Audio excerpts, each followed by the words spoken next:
Hi everyone, Adarsh here. So today we're gonna have a look on application based on the Spring Boot integrated with the Spring Security, and then that security will be not from any database or a lab or any other. It's just in memory, and going forward I will go through all type of authentication system like LDAP or database or some other external identity management services or something like that. But as of now, just to start from the basic of Spring Security with the Spring Boot, I have just created a sample application. So let's go to the POM file first. So this is what previously we have seen, that we need a starter parent. Then these are the group ID, artifact ID, versions and all, organization, licensing, developers, repositories. These are the properties where we have specified the JDK version as well as JUnit version in character encodings and all, and then followed by theme leaf, because we are using a template of theme leaves here. Then we have mentioned the Spring Security here, Spring Boot Starter Security, which will give us a facility of Spring Security here. Then we have a log4j.xml, and all these are resources are like our normal configurations. This is a Maven compiler plugin, and this is a Spring Boot plugin which creates executable. So what we're gonna do, let's go to the application first. So we have a main class from where we're gonna start. We can execute this as a main method. From the main method also we can start the complete application, which gonna invoke the Tomcat container. So we have a web configurations here. So if you see web configuration, what does it means that in this application I have not created a separate controller as of now. So with this configuration I am just matching, if the slash if the context path comes, it need to be the redirected page will be ESpark home, or if somebody requested for this, then also this is a page which he gonna get. If somebody requested this will be the page, and if somebody gonna request this login page, he gonna get a ESpark login page. So instead of writing controller, this is a quickest way to configure the web MVC configurations.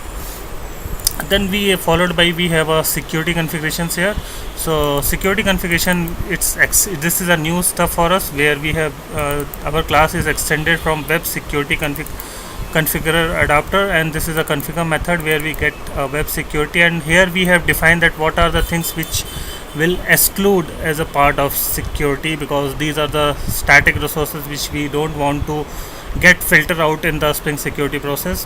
Then we have another method which we have overridden, that is a configure. Here we got the HTTP security, and then in this we have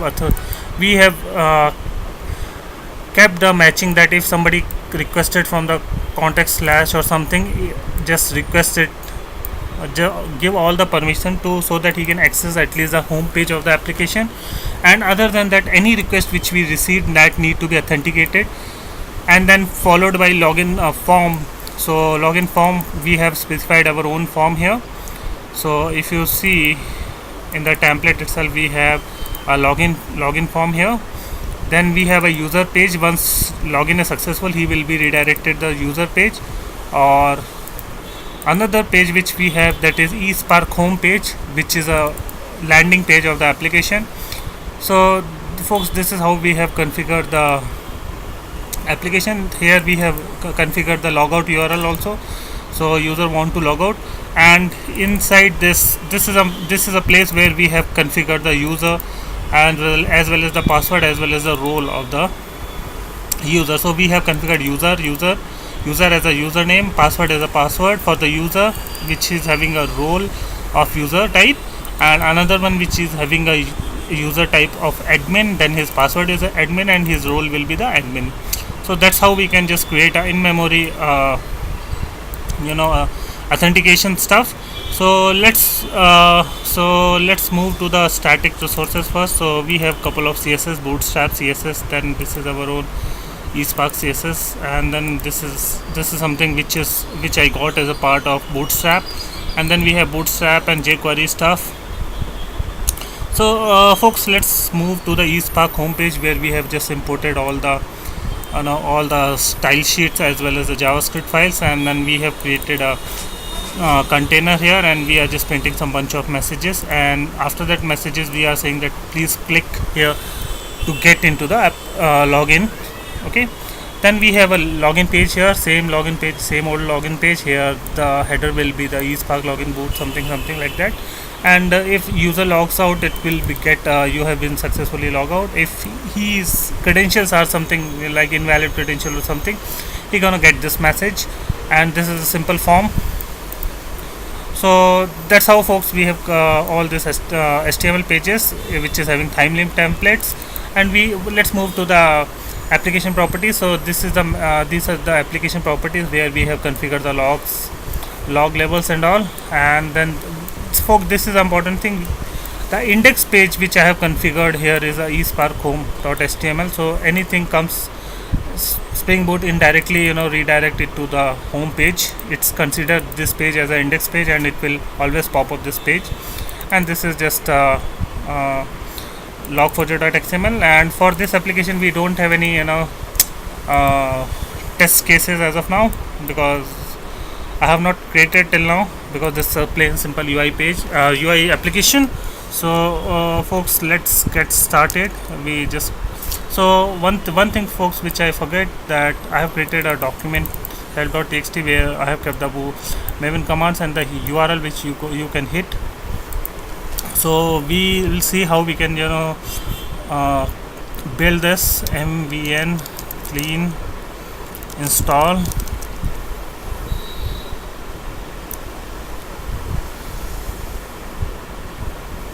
So my system is, I guess, little bit slow, so it takes time to react on this.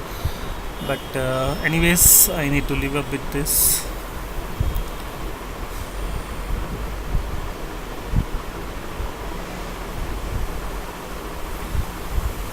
So it's downloading couple of dependencies, I guess.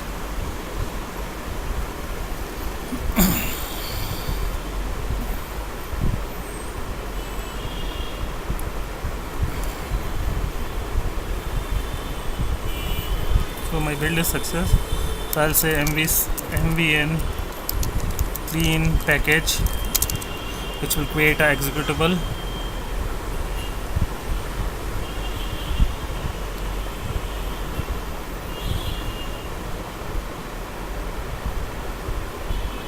And mvn spring-boot run. This is a command to run the embedded container, which is by default we are getting inside the Spring Boot.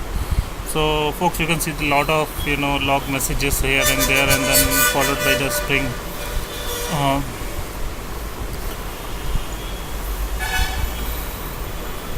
bunch. And it just, you can see that Tomcat has started on the port number 8080. So it's ready to serve our request. So let's open the browser and see what.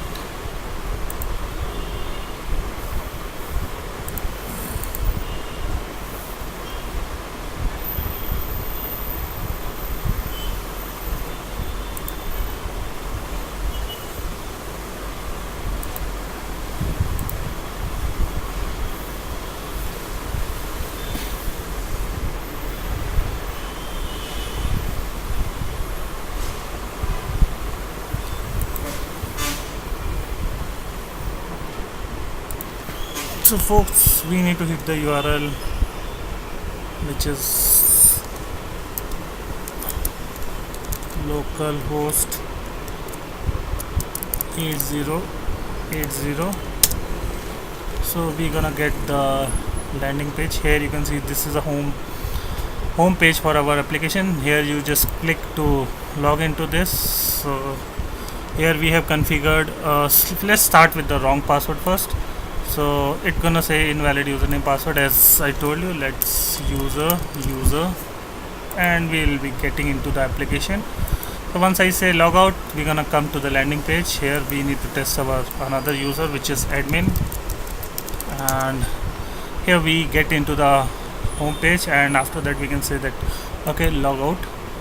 So this is the first way, and we can just break this execution by pressing Ctrl C, and it asks for termination of the job, and that's how we can just execute. This is away from the Maven command by using console command prompt.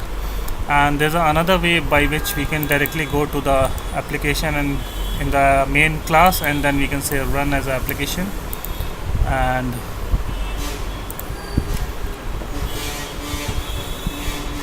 start building up. Sometimes I feel that this in the slow system, these are the problems, like it takes time, but anyways this system is working quite well for me. So in this system, lot of softwares and all this, database services, servers, JMS servers, lot of things are installed, so it's okay. So even though if I just say I'm getting into here my application started, you can see that I am getting this message, embedded Tomcat container started on port number 8080. I just click for the login, and let's try for the wrong username password. So it's a wrong username password, so it will not take. I'm giving user, and I'm gonna get inside the application, and I'll say logout. And next user which I'm gonna test is admin. So here same folks, we can get into it means that login is successful, and we can say logout. So folks, that's how we can create a SpringBoot application with this in-memory security. And going forward folks, I'm gonna tell you how we can use database or Hibernate or LDAP for integrating with the SpringBoot plus Spring Security. And I'm gonna save this application in the same location where earlier two or whatever the applications I have, these are the applications which I have saved yesterday. So in the same location you can just access it, https github.com adarsh.kumar-singh83 SpringBoot. You can get all the SpringBoot applications here. So folks, hope this will help you. Till then, bye.